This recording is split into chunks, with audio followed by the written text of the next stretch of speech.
Hi, I'm Susan O'D, also known as Mistress Briony of Chatham. These are my top 10 SCA period embroidery stitches. I hope you enjoy it. I hope you learn a little something. And if you have any questions or comments, please feel free to direct them through howtohistory.com.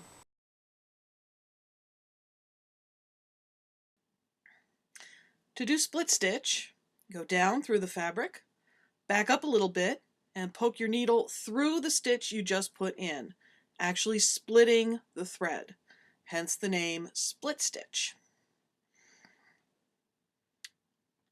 We've combined split, chain, and stem stitches into one video because these three stitches really are the backbone of all period embroidery.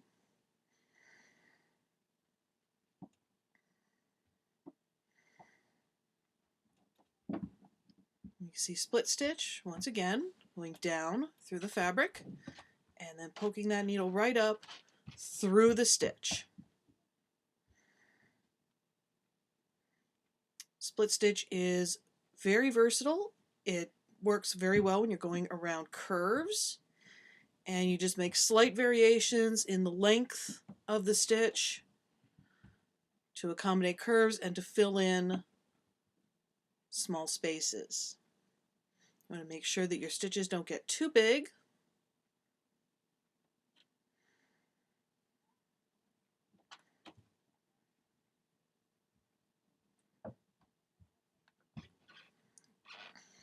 And now we're going to use split stitch to fill in this little area at the top of the pattern. All you need to do is to put your rows close together.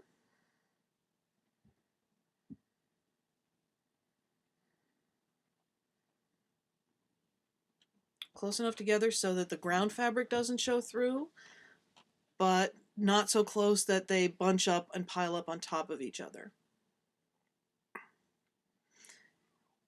And you can use the direction that your stitch goes in to create detail in the work, to make a line flow more smoothly,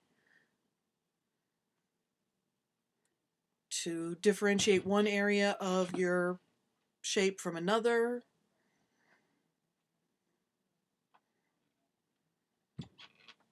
Here we're going to turn this corner.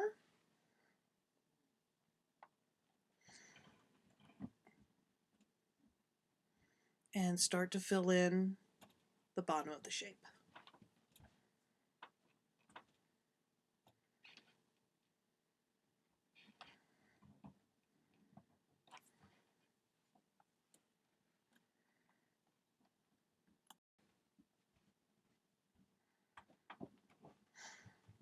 And now we're just filling in this little bottom line here. If we wanted to, we would just keep going and turn around again and just fill in the entire shape. But we've shown enough for now, so we're going to move on to chain stitch. Our little tiger here has details, the stripes and the facial features and the tail, in chain stitch, as well as the rest of his body in split stitch. Can also use chain stitch by itself to make a nice bold line, like on this piece of fabric here. To do chain stitch, you bring your needle up and then put it down in the same spot, but before you pull the thread all the way through, you bring your needle up for the next stitch and you catch that loop of thread right in your stitch. Down and come back up and catch that chain and pull it snug.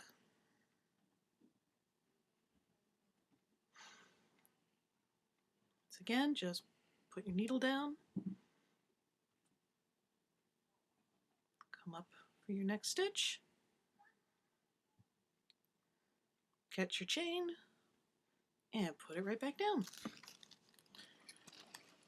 Chain stitch also behaves beautifully going around curves, and it can be used as a filling stitch, same as was seen in split stitch, by just putting your rows very close together. Personally, I prefer it as an outline stitch. I think it works a little better that way.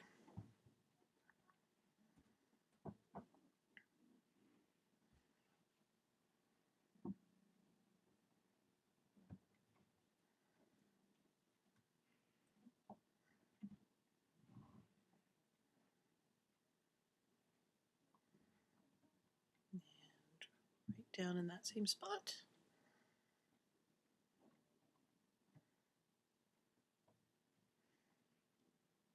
Up a stitch.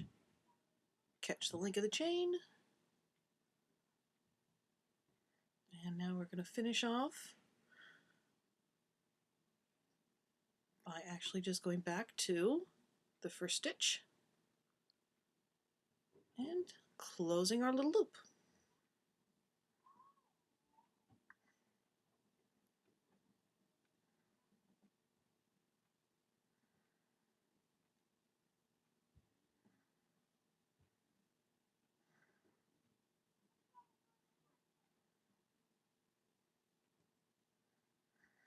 Stem stitch is another way to make a very nice smooth outline, whether you're doing a straight line or a curving line.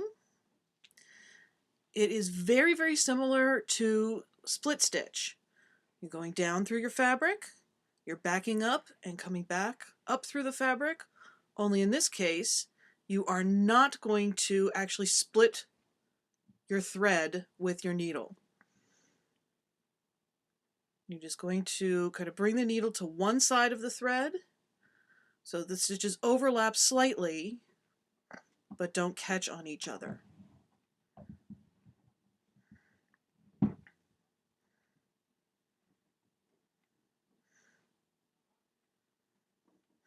And with these 3 stitches, you can pretty much create any picture with a good amount of detail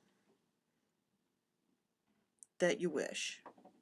And most of the free embroidery done early in SCA period is done with these 3 stitches. Oh, pull a little too much, loosen back up, come back through, there we go. Down through the fabric. Once again, if you're going around curves, you might need to vary the length of your stitch a little bit just to keep your curve smooth. If you're on a straight line, your stitches can be a little bit bigger.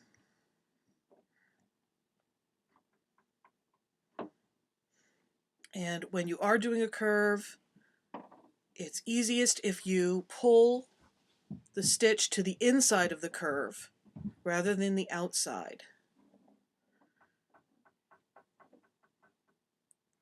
That will keep your stitches smooth and keep them from having a bumpy appearance.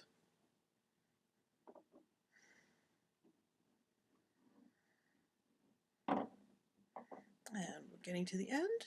Just going to overlap that last stitch a little bit. And there we are.